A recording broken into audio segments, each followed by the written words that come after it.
दो मछलियों और एक मेढक की कथा। एक तालाब में दो मछलियां रहती थीं। एक थी शतबुद्धि 100 बुद्धियों वाली, दूसरी थी सहस्त्रबुद्धि 1000 बुद्धियों वाली। उसी तालाब में एक मेढक भी रहता था। उसका नाम था एक बुद्धि। उसके पास एक ही बुद्धि थी, इसलिए उसे बुद्धि पर अभिमान नहीं था। शतबुद्धि और सहस्त्रबुद्धि को अपनी चतुराई पर बड़ा अभिमान था। एक दिन संध्या समय तीनों तालाब के किनारे बातचीत कर रहे थे। उसी समय उन्होंने देखा कि कुछ मछियारे हाथों में जाल लेकर वहां आए। उनके जाल में बहुत सी मछलियां फंसकर तड़प रही थीं। तालाब के किनारे आकर मछियारे आपस में बात करने लगे। एक ने कहा, इस तालाब में खूब मछलियां हैं, पानी भी कम है, कल हम यहाँ आकर मछलियां पकड़ेंगे। सबने उसकी बात का समर्थन किया। कल सुबह वहां आने का निश्चय करके मछियारे चले गए। उनके जाने के बाद सब मछलियों ने सभा की। सभी चिंतित थे कि क्या किया जाए। सबकी चिंता का उपहास करते हुए सहस्त्रबुद्धि ने कहा, डरो मत, दुनिया में सभी दुर्जनों के मन की बात पूरी होने लगे तो संसार में किसी का रहना कठिन हो जाए। सांपों और दुष्टों के अभिप्राय कभी पूरे नहीं होते, इसीलिए संसार बना हुआ है। किसी के कथन मात्र से डरना कापुरुषों का काम है। प्रथम तो वह यहाँ आएंगे ही नहीं, यदि अभी गए तो मैं अपनी बुद्धि के प्रभाव से सबकी रक्षा कर लूंगी।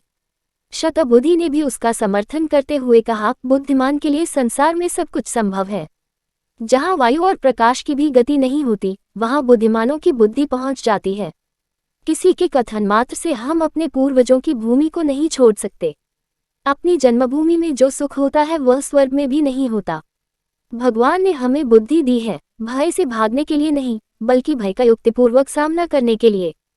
तालाब की मछलियों को तो शतबुद्धि और सहस्त्रबुद्धि के आश्वासन पर भरोसा हो गया, लेकिन एक बुद्धि मेढक ने कहा, मित्रों, मेरे पास तो एक ही बुद्धि है, वह मुझे यहाँ से भाग जाने की सलाह देती है। इसलिए मैं तो सुबह होने से पहले ही इस जलाशय को छोड़कर अपनी पत्नी के साथ दूसरे जलाशय में चला जाऊंगा। ये कहकर वह मेढक मेंढकी को लेकर तालाब से चला गया। दूसरे दिन अपने वचनानुसार वही मछियारे वहां आए। उन्होंने तालाब में जाल बिछा दिया। तालाब की सभी मछलियां जाल में फंस गईं। शतबुद्धि और सहस्त्रबुद्धि ने बचाव के लिए बहुत से पैतरे बदले, किंतु मछियारे भी अनाड़ी न थे। उन्होंने चुन चुन कर सब मछलियों को जाल में बांध लिया। सबने तड़प तड़प कर प्राण दिए। संध्या समय मछियारों ने मछलियों से भरे जाल को कंधे पर उठा लिया। शतबुद्धि और सहस्त्रबुद्धि बहुत भारी मछलियां थीं, इसीलिए इन दोनों को उन्होंने कंधे पर और हाथों पर लटका लिया था। उनकी दुरवस्था देखकर मेढक ने मेंढकी से कहा, देख प्रिय, मैं कितना दूरदर्शी हूँ। जिस समय शतबुद्धि कंधों पर और सहस्त्रबुद्धि हाथों में लटकी जा रही है, उस समय मैं एक बुद्धि इस छोटे से जलाशय के निर्मल जल में सानंद विहार कर रहा हूँ। इसलिए मैं कहता हूँ कि विद्या से बुद्धि का स्थान ऊंचा है, और बुद्धि में भी सहस्त्रबुद्धि की अपेक्षा एक बुद्धि होना अधिक व्यावहारिक है। इसी प्रकार की कहानियाँ सुनने के लिए मराठी ज्ञान गंगा YouTube चैनल को लाइक और सब्सक्राइब करना ना भूलें। धन्यवाद दोस्तों।